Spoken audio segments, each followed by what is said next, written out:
pastilo ba? Yapit ko wala ko nakapasar sa kuan medical. Kay anak tong kuan nga basa ang number 8 ma'am. Akong gibasa kay number 6 man.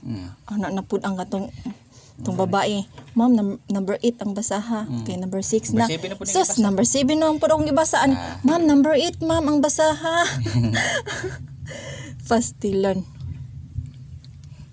Kurbaan sa imin pa. Hapit ko kapasar. Bagsak na siya pa. Di siya kung ispi.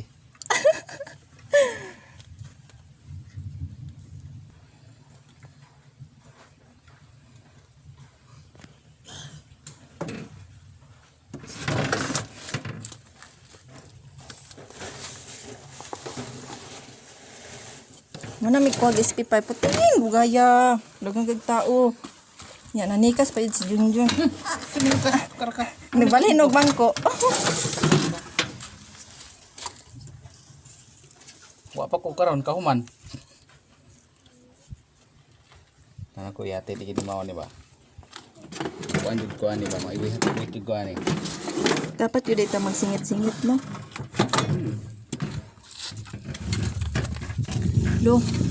Lolo, kailangan limpyuhan ni imong kuan lo. Imong sa amin kay bugaw na.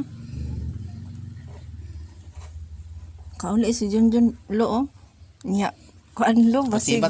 Basig nanapog kay apulo. Patagin lo, diliunta lo, ayaw sa lo. Kalit rag uli pa.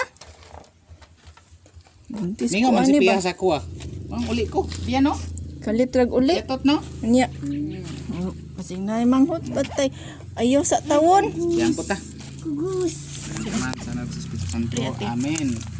Amana mo, nakasama langit pagdahi ko ng mga lanot ka na mo mangyarian, matuman ay mga pagbuti niya sa ito. Amen. Salamat. Kaya naman sa mga langit at kanang paranda. Sa iba ka sa mga salamat. Ay mo nga nagwas ka na sila kasalak ka na mo. O pili mo kami itugyan sa panuloy. Hinuhalo sa mga tanda.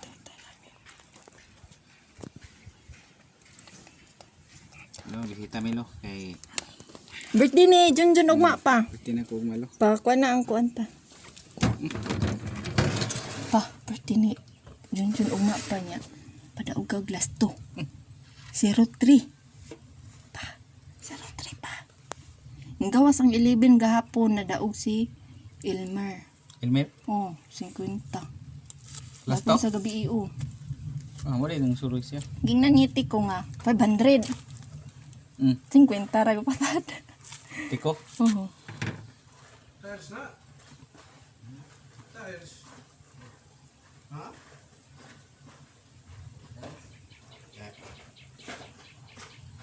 Yato na mi pa kay kaulan no na si Milo. Aya sa kuan nila Auntie Jenny si mama nagbantay.